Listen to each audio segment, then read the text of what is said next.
हमारे सारे इन्वर्टर के पॉइंट बंद हो जाएंगे, लाइट भागने पे चल पड़ेंगे। तो उसमें ये प्रॉब्लम तभी होती है जब हमारे न्यूट्रल फेस उल्टे होते हैं। तो कॉमन सी स्वागत है दोस्तों एक छोटी सी वीडियो में। भाई बहुत सारे दोस्त पूछते थे भाई ये पीछे जो सिंगल वायर लगाते हैं और सिंगल वायर लगाने से हमारे घर में लाइट कैसे जाती है, कैसे काम करता है इन्वर्टर। तो उस पर आज ये वीडियो मैं बता रहा हूँ दोस्तों आपको। जैसे हमारा बैटरी पे जुड़ा हुआ इन्वर्टर है, जैसे ही हमारी लाइट भागेगी तो वो सिंगल वायर जो हम पीछे लगाते हैं दोस्तों, वो अंदर की साइड लगाते हैं। हमेशा यहाँ पे इस साइड में अंदर की साइड डालते हैं, इधर फेस होता है, यहाँ पे इसका न्यूट्रल होता है। तो वो बोलते हैं भाई सिंगल वायर से ही कैसे काम करता है ये। तो दोस्तों मैं वो आपको बता देता हूँ। जैसे लाइट भागेगी इन्वर्टर हमारा बैटरी मोड पे आ जाएगा और ये हमारी इसकी मेन तार लगी हुई है। हमारा ये प्लग मेन में लगा रहता है हर टाइम, लाइट जाए चाहे आए, इसको हम नहीं हटाते कभी भी। और अगर ये हटा दिया लाइट भाग गई और पीछे वाली सिंगल तार लगी रहेगी तो हमारा इन्वर्टर काम नहीं करेगा, क्योंकि पीछे से फेस देता है ये हमारी फिटिंग में, सिंगल तार से फेस जाएगा दोस्तों। और ये जो वायर है ये न्यूट्रल फिटिंग में यहाँ से जाता है दोस्तों। और हमारे जितने भी घर में प्रोडक्ट होते हैं, पंखे, लाइट, सभी का न्यूट्रल कॉमन होता है। तो लाइट जाने के बाद यहाँ से न्यूट्रल जाता है हमारा इन्वर्टर का। इन्वर्टर के अंदर से तार जुड़ी हुई है, यहाँ से न्यूट्रल देगा ये, और यहाँ से मैन आने पे यहाँ से मैन लेगा। जब लाइट भागेगी यहाँ से कुछ नहीं जाएगा, ये खाली मैन आने के बाद मैन लेने के लिए ये तार होती है अपनी रेड वाली। और ये न्यूट्रल यहाँ से देता भी है और यहाँ से न्यूट्रल लेता भी है। तो ये यहाँ से न्यूट्रल देगा तब हमारे पंखे लाइट चलते हैं दोस्तों। और वो सिंगल जो फेस वो हमारा पीछे से इस साइड से जाता है दोस्तों। सिंगल जो तार लगाते हैं हम, यहाँ से जाएगा वो फेस। वो तार जहाँ जहाँ बोर्ड में हमारा कनेक्ट होता जा रहा है, जैसे हमारे बोर्ड में 4 पॉइंट हैं और वो 4 पॉइंट में से 2 पॉइंटों में वो कनेक्ट है, तो 2 ही पॉइंट चलेंगे दोस्तों, क्योंकि उसमें फेस हमारा 2 ही पॉइंटों में दे रखा है। न्यूट्रल सभी का कॉमन है, क्योंकि कोई भी चीज़ हमारी 220 पे चलने वाली, जैसे पंखा है, लाइट है, उनमें से आप दोनों में से कोई सी भी एक चीज़ बंद कर दोगे तो हमारा लोड बंद हो जाता है। तो इसी कारण हमारी ये जो फेस की तार है ये अब सभी में से गुजारते हैं, जहाँ जहाँ पे हमें ज़रूरत है वहाँ पे कनेक्ट उसको कर देते हैं और वहाँ से फेस को हटा देते हैं जो मैन का फेस होता है। और उसकी न्यूट्रल एक होता है, कॉमन है न्यूट्रल, ये न्यूट्रल यहाँ से जाएगा। तो हमारा इन्वर्टर इस प्रकार से वर्क करता है हमारे घर की फिटिंग में जब हम इसको जोड़ते हैं। और अगर लाइट भाग गई है और हम इस प्लग को निकाल देते हैं चार्जिंग वाले को और पीछे वाला तार लगा रहता है, तो उस केस में हमारा इन्वर्टर लाइट नहीं देगा, आगे से ऑन रहेगा लेकिन पावर नहीं देगा।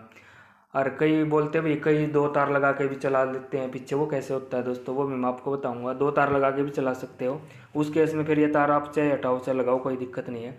वो क्या करते हैं यहाँ पे इसके पीछे न्यूट्रल और फेस दोनों यहाँ से ले लेते हैं दोस्तों फिटिंग के, इसके पीछे दोनों तार लगा देते हैं पूरे। जैसे एक रूम में 2 बोर्ड लग रहे, दोनों बोर्डों को कनेक्ट करके सीधा यहाँ लगा दिया, तो यहाँ लगाने से हमारा न्यूट्रल भी चलाएगा और फेस भी चलाएगा। तो उस केस में हमारा लाइट चलती रहेगी। उस केस में ये तार चाहे आप हटा दो चाहे लगा दो, इसकी कोई दिक्कत नहीं है। बस आपने चार्जिंग करने के लिए लगानी पड़ेगी भी, बैटरी चार्ज करनी। जैसे मेन लाइट आई, पहले यहाँ पे मेन लाइट आओगी, फिर इसमें जाओगी, इन्वर्टर में जाओगी, और इन्वर्टर में जाने के बाद पीछे से निकाल देगा। जैसे ये सारा लोड जो, जैसे मैंने बोला था भी एक कमरे में 2 बोर्ड है, दोनों बोर्ड इस पर कनेक्ट हैं, तो उस पर वो बोर्ड बिजली पे हो जाएंगे। जब लाइट आएगी तो ये लाइट पे जोड़ देगा सारे लोड को, चेंज ओवर हो जाता है। जैसे ही लाइट भागेगी तो वो 2 बोर्डों में ही लाइट रहेगी, जो 2 बोर्ड इसके पीछे जुड़े हुए हैं, और जैसे ये मेन का यहाँ पे लाइट नहीं रहेगी। तो इस प्रकार इसकी फिटिंग होती है। आसान है इसकी फिटिंग, कोई दिक्कत नहीं है, आसान, बहुत ही आसान है इसकी फिटिंग करनी। और ये भी ध्यान रखना होता है दोस्तों हमने, जैसे हमारे घर में हमारी फिटिंग हो रखी है इन्वर्टर की, और न्यूट्रल फेस है, जैसे सीधे हैं तो फेस में फेस और न्यूट्रल में न्यूट्रल लगाना पड़ेगा दोस्तों हमने। अगर हमारी फिटिंग उल्टी है, जैसे कई बार अर्थ और फेस उल्टे हो जाते हैं, और जो फिटिंग हो रखी है हमारे जो सिंगल तार है, उस सिंगल तार को ये जैसे 2 वायर हैं, इनमें से डाल के देखो उसको, इधर डालने में लाइट आ रही है या इधर डालने में लाइट आ रही है।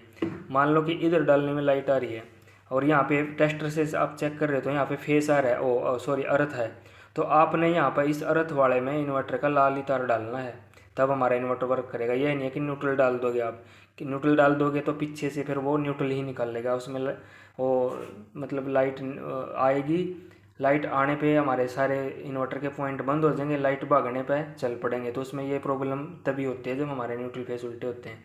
तो कॉमन सी चीज़ है वो सिंगल वायर जब यहाँ आप डाल लोगे, यहाँ डालने पे हमारे सारे सिस्टम चल गए और यहाँ पे अर्थ बोल रहा है, तो हमने उसमें ये लाल ही तार डालना है, क्योंकि यह यहाँ से अर्थ लेगा तो पीछे से अर्थ ही दे देगा। और न्यूट्रल है वो कॉमन रहता है। जैसे लाइट बजेगी, लाइट भागने पे भी काम सही करेगा और लाइट आने पे भी काम सही करेगा। तो ये वायरिंग के थोड़े कनेक्शन थे दोस्तों। और इसमें कई बार हमारी वायर कट जाती है। इसी की मैन, इसमें एक तीसरी तार होती है, ये ग्राउंड बॉडी से अर्थ होती है, ये मैन की नहीं होती। कई धोखे में ये तार लगा देते हैं और उसमें फिर हमारा इन्वर्टर चार्ज नहीं करेगा। इसमें 3 तार हैं, एक रेड है, एक ग्रीन है और एक ब्लैक है। रेड और ब्लैक ये यूज़ होती हैं, ये यूज़ नहीं होती तीसरे नंबर वाली तार, ये क्योंकि इसकी बॉडी से कनेक्ट होती है। और इसके अंदर जो हमारी तीसरी पिन होती है वो तीसरी पिन से कनेक्ट होती है और तीसरी पिन यहाँ पे कनेक्ट होती है। और ये तीसरी पिन घरों में फिटिंग सभी बोर्डों में तीसरी पिन मिलेगी। तीसरी पिन का भी काम ये आगे बताता हूँ क्या होता है। ये तीसरी पिन सभी बोर्डों में से घूम के एक वायर जाती है, ज़मीन के अंदर अंडरग्राउंड हो जाती है, जिसको अर्थिंग बोलते हैं। लेकिन अर्थिंग सभी के घर में नहीं मिलती और ये बहुत ही बढ़िया चीज़ होती है दोस्तों। ये इसलिए होती है, इन्वर्टर में कोई करंट आ जाए, हमारा हाथ उत लग जाए, तो वो जो करंट आएगा बॉडी में जो तार कनेक्ट है, उस बॉडी में तार कनेक्ट, इस तार के जरिए सारी ज़मीन में उतर जाता है वो करंट, वो इसलिए होते है तीसरी तार।